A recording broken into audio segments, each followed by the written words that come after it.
experience po kayo sa kayo bata para magpatanim po kayo ng gulay, Ganito po mga puno? nung una kasi, akala ko wala akong experience. Nung mga naalala ko yung tatay ko. Ang tatay ko kasi, sala pala, ay kami nag-itikan noon, nagkambing, nagbaboy, nagmanok, halos lahat. Hindi sa pagtatanim, puro sa pag-alaga, sa livestock siya. Pero ngayon, naalala ko, ako nga pa rin pinagdaan ako. Ang problema nung una, ako ay hindi ako nalapit sa hayop. Ako yung madirihin, hindi mo mapapahawak ako. Ako puting-puti noon, ako yung arte. Nung elementary ako, hindi mo mapapahawak pag nadumihan ako, ganun ako. Hindi ako naglalabas, ayoko mainitan. Hindi mo mapapahawak ako sa manok. Tatay ko sa bungero, marami rin alagang manok. Sa pagtatanim naman, yung lola ko, sanay din sila kasi merong lambalugan talaga lola ko at maraming tanim ng mga prutas, dinadala sa wala akong experience, pero yung mga magulang ko pala, lahat pala sila sa agriculture, matagal nang ginagawa nila. Ay nito ko lang naisip, na yung art niya mo pala noon, ibabalik din sa akin ngayon, hindi na ako ma-arte, kahit ano sinusubukan na. Ayun po, hindi pa ako grabe yung agriculture. Nag-enjoy na lang po ako nitong bandang huli noong 2020, nagtanim-tanim, na parang nag-enjoy ka talaga. Kasi pag hindi ka mag-enjoy, wala, hindi mag... Yung asawa ko yung ganyan din Pinag-aral ko siya na OIT, nagustuhan na rin. Kung hindi ko iba-iba pag nagpasok. Kasi, pag may nakakaibigan kayo, medyo iba, na madadala mo siya. Alam nyo ba na pag may association, sa experience mo sa association, ang pinakamagandang kasama, o kaya yung grupo, farmers. Totoo yan, sir. Ang dami kong grupo, na iba't iba, may eagles ako, may pero farmers ang the best. Totoo. Kasi kami farmers, sir, ay nung nagsimula kayo, sir, malaking perang halaga. Yun. May sarili kayong lupa na. Ako po dati, nagdire-diretso yung baksak negosyo ko noon. Nung tinayo ko po to, parang mapaglibangan na laang. Laglag na rin po yung tracking ko noon. Wala talaga. Ito po nung simula ito hanggang dyan, ito po ay graba lang. Para bang maaprubahan at 2 CR. Sa inyo po ito, sa inyo po. Okay, ito po sa diyanan ko, nahingiram ko, mana naman ang asawa ko. Kaya po ang dali, hindi ko pina-aware, baka paalalasin po ako, dahil lang po ako dito Kaya mabait ka lagi. Pagka mag-umpisa ka, sir, dapat syempre yung lupa sa iyo. Hindi. Okay lang kahit hindi. Okay lang. Basta may kasulatan ka. Kahit sino, hindi po. Wala, pag magtatayo ka ng school, hindi mo kailangan. Pero, hindi porke pag-apply ka, hindi porke maganda ang farm mo, aprobahan ka. Ayun.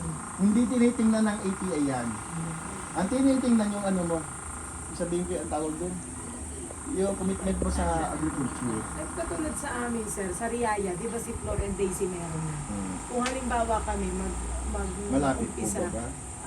doon kami sa puro Mamalauno, ang kasi ay Mamalabas yun, Basta mag-ibang barangay. Okay lang yun. At hindi ka pareho ng product. Ayun, yun nga po. Halimbawa kakao siya, iba naman sa'yo. Oo, kami naman. Coconut, wala naman yata coconut din yun. Coconut, pa rin yun. Hindi pwede, ano po yun yun. Pero sa Sariaya, sa Tayabas, tatlo silang isang barangay.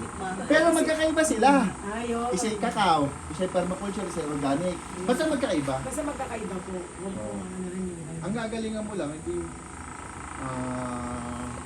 attend ka ng mga ATI training. Ayan, kilala naman yung malakas naman yan sa ATI. Hindi, yung mga training ng ATI.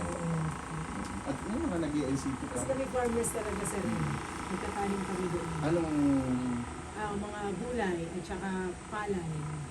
mga cabbage? At saka yung mga kamote. Rosales ka kilala. Sino pong Rosales? Ate Ami. Ano? Ay, yun po, kamag-anak po namin yun. Pinsan ng tatay namin. Ayun, kasali nga po kami dun sa may farmers na yung samahan. Kaya nga din kami nakapag-aral dito ay para nga may matutunan at malaman kung paano ba yun. Kasi ang dami nilang, ang dami mga pinamimigay. Ngayon kami, dahil kami private, kung baga sana yung sarili lang namin, hindi kami nahingi ng, hindi kami nakakahingi Ibang gusto namin Parang hindi nyo Wala alam, kaming o kaalaman, ah. walang idea na meron pala. Oo, meron pala. Nakakala mo'y wala. Ayun nga, na marami silang nakukuha sa agri. Bago, sa bago agriculture. galit ka, ba't ako hindi nabibigyan? Oo, yun nga. Ano, parang hindi ka kilala? Ayun nga po. Hindi ka tapos nalapit. hindi Yun rin- nga ang gagawin mo. Pupunta ka sila, magpakilala ka. May sumali nga po Mag-register ako ka dun. sa RSBSA. Pag may coconut ka, mga SCFRS. Yun, register na sila. Register na din Oo. po ako.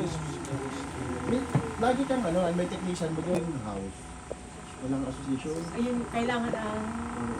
Yun nga Hindi. parang nagbigay doon. Pati kailangan na-register na sa... Dole. Hindi, yung may permit na. Ayun ang...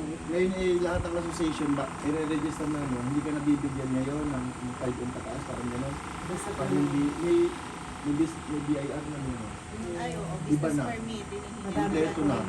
Pero, pag na-register ka naman doon, automatic, laging meron ka, taon-taon yata. Kaya sulit na yun. Kaya maganda pag association ay nakaregister. Kulang 8,000. Pero nung nag-apply po ako, yung sinama ko po yung kulang 3 hectares po doon na coconut. Pero hindi pa na ako nagpo-focus doon. Isabyanan ko rito yung sila. Pero ito lang po ang ginawa kong test. Ang ATI ay 1,000. Test lang. Pero pag Coco LSA, 1 hectare. Ganun siya. At least mga 2,000 man lang. Malit lang 1,000. Kaya ang gawin mo, parang sigurado manghiram ka na lang ng mga luto-luto ng bahay mo. Ganun pala, pwede pala yun, sir? Oo. Pero sir, sa coconut, Pero 5 years yun ha, papapahay mo yan. yung sa coconut sir, halimbawa isang hektarya yung tataniman, pwede nang approval sir ng PCA. Paano aprobahan? Kaya sir, papasok mo ng sa PAN. Sa school? Ay, iba nagsisertify. Ang PCA sa coconut lang talaga sila. Ibig sabihin ko ngayon ay malaki kasi ang budget ng PCA. Pati yung nagagawa sila mga Coco LSA, salit na LSA lang, focusan sila coconut kasi yung budget na doon binababa. Bibi naglalamban o. Marami nag-o-open ng basta sa coconut bago ibang products na Di ba billion yung nilabas doon? Iniubos nila yun. Kaya sa coconut nilalagay lahat. Siguro hindi pa maubos-ubos. Yun. Pati sa test na, bibigay din sila may scholarship ng test na. Parang matagal pati sir sa NIB. Ilang taon bago mamunga ang ngayon. Parang simula Dwarfy parang kung 3 taon? 3.5 years po. 3 to 5? 5 Ano? years. Ilang taon? Dwarf ano? Pero yung mga Pero akala mo yung matagal, pero... Sir, yung Kasi pag hindi mo kasi inumpisahan, Ay, di matagal matagal talaga. na. Hanggang, matagal. Yung pala nakakatatlong taon ka ng matagal, wala ka pa naman tinatanim. mabilis sir O, tingnan nyo itong tinanim kong kalumpit. Yung mataas na yan. 4 years lang yan, namumunga na. Pero binili ko yung ganyang kalaki. Halimbawa, sir, mag-uumpisa ka nga ng farm. Kailangan, halimbawa, kung coconut ma'am, kailangan nakatanim na, mayroon ng nakatanim lahat. Oo Ganun. naman. Pag mag-apply ka ng Oo. mag-request, wala pa bang coconut? Kasi wala namang, meron yung mga datihan na po. Pumunta, hindi, pwede naman yung datihan. Oo, may Kasi- dati, pero kakaunti na. Request ka na rin, punta ka sa PCA. May-register ka na, no? Mag-request ka na, mag-palay up ka na Ayun ng... yung kung gayon. Kasi, miyembro ka sa amin. ayun.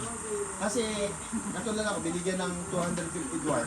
Opo. Tinanim ko doon. Yung malalaki na siya, bago pa, ang sabi ko kasi sabihanan ko, bago pa putol yun, malaki na yung kapalit. Kasi ang tatanda na ng yung datihan, ay may nilagay kaming dwarf doon para kapalit. Pero masama rin pala yung may dwarf ka, bago merong native, pag nag-cross yung sa pollination, baka mamaya lumaki rin yun. Kaya masama rin pala yung katabi. Hindi mo na maiwasan yun. Meron ka nga dito, wala. Yung katabi mo na may ganon. Oo. Kaya nga, rin, may ilan lang naman yata na ganon. Na ganon na nangyayari. mga sir ng bulaklak siguro. Galing sa bulaklak na pag nag-pollinate. Ayun. Ay di ang gawin nyo, huwag kayo magmadali, umpisahan mo lang agad. Isa. Punta ka sa PC kagat, nahuli ka, ako dito mo po lang agad kasi. Magtatanim mo. Hindi, at least hindi, sabay-sabay nilalabas ng, kasi kasabayan ko, parang nilabas ng ay. Pwede sir, 3 taon lang yung hybrid. Oo, pag nabigyan ka ng Kahit 200, hindi na masama. Po yun. Binibigyan naman yun. Sa kanya, dadala ka lang ng kahit sa syrups lang. Paano po ka nag-start dun sa labor? Dito? Ay, nung una, ako nakuha pa sa iba. Ay ngayon, siyempre hindi pa gano'ng kilala yung kapitbahay mo. Eh, puro dito na lang sa kapitbahay. Dalawa lang ang tao ko dito, na regular, sa taniman. Minsan, dito ko napitira, dati kong tao sa tracking. Bago yung isang matanda. Pag maraming gagawin na, saka ako naman ang nawag dito. Bago yung staff ko naman, pagmikas na lang. Nung una, wala akong staff. Ako school admin, akong dive officer, lahat ako, registrar. Di, tama yung mga yun, bit-bit ko dito, wala pa akong TV, kakaunti. Araw-araw bit-bit ko TV, repair. Wala akong opisina pa doon, bago lang yun. Dala ko yung fan, basta takot pupunta dito, dala ko lahat yan. Pag uwi tapos tabaga, dala ko yung TV pa uwi. Ay wala akong opisina eh. Ay okay din. Nakaraos isang taon. Ang yung tinabi kang TV. Kasi pag palabas ka, hindi. Yung aking kinikita dito, yun, pinapagawa ko, nakikita ko sa Tesla, yung papagawa ko dito. Ano lang naman. Sir, napansin ko lang yung mga tanim niyo dito, parang iba't iba. Mamaya, explain ko sa inyo. Yung iba kasi mga datihan na, ang plano ko kasi dito, iba't ibang native trees. Meron akong Philippine native cinnamon, meron para pagpunta ka dito, may makikita, may babasa lang bata. Aba, ano to? Wala nito Philippine native cinnamon, merong manggang yung maliliit. Ano to? Baho. Yun. Assorted. Para pagpasyal mo na sa Lucena ka, abay may kumpleto pala sa farm. Kahit maliit siya meron. Merong ilang-ilang, may bagawak morado, yung bang flowering trees, may siyar, flowering trees din. Meron akong katmon, may balimbing. Kahit tigdadalwa lang, at least, pagpunta mo doon, hindi puro antipolo kasi madatihan na yung antipolo dyan eh. Eh, unti-unti ko rin, pag marami na akong puro, sasambal doon. Ito yung gagawin ko pasyalan sa taas. Mamaya pakikita ko. Organic. Kahit hindi pa tayo certified, pinapractice namin gano'n. Kasi yung pagiging organic ko, tamad kasi ako kung mga tao na naman. Pinababayaan ko rin, natural lang yan. Yung organic, wala akong lalagyan pa tabang. Kahit nabibigyan ako ng ano. Kaya tinatanong ko ngayon, puro papaya. At matrabaho din. Sa totoo lang, matrabaho talaga ang pagtatim. Kaya lang ako rin papatanim pag may klase, pag may OJT, walang gagawin sila eh. Hindi magtanim sila. Pero pag ano, kalamansi, papaya. Pero katulad dun sir, saan ka nakakakuha ng mga kalamansi? Ay, May lagay ba sa pupunta ka ulit sa provincial. Request ka doon. Ang kalamansi kasi ngayon parang may ano eh. May Parang testing sir, ngayon. may order sa sa may talipan po sir. Gusto namin yung harapan ay lagyan ng... Pag kasi sa 10 lang, pwede kang walk-in. Dalawa kayo, tig 10. Pero kung maramihan, dala kang title, request ka sa Kapitolyo, magdala ka ng letter, pwede naman, depende yun, pwede nang antayin yun eh. Tapos diretso ko na sa ano, kung ano available. Ang available ngayon ay pasok ko na. Hindi ako na minsan ng 200 kalamansi. Ngayon lagi kumukuha dito ng kalamansi, sabi ko magtabi ng tig-5 diyan para hindi na kayo kumuha. Kaya nakabuta ko, nakakuha na lang dito yung o di pagdating ng araw po, may kalamansi dyan. Ano pang... Kung kaya yung nakagastos na tsaka kinikita dun po sa items na binibenta. Yun. Yung dito nagagastos, hindi kwenta. Hindi ako nag-ano yung, pero yung sa kinikita sa ano, natubo kami ng mga 40% sa mga products na nagkakonsign ako. 30 to 40.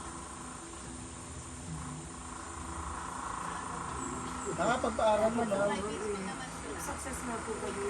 Hindi ko masasabi na wala naman. Wala pa nga akong bahay eh. Kasi meron lang bahay, may apartment lang yung binan ko. Pero matagal na kami doon. Ibinigay sa amin yung isang block. Hindi naman binigay pa, doon lang nakatira. Kung papagawa pala ng maliit. Kahit maliit lang bang ganito, gusto ko dito na kayo. Papunta pa kasi ako dito.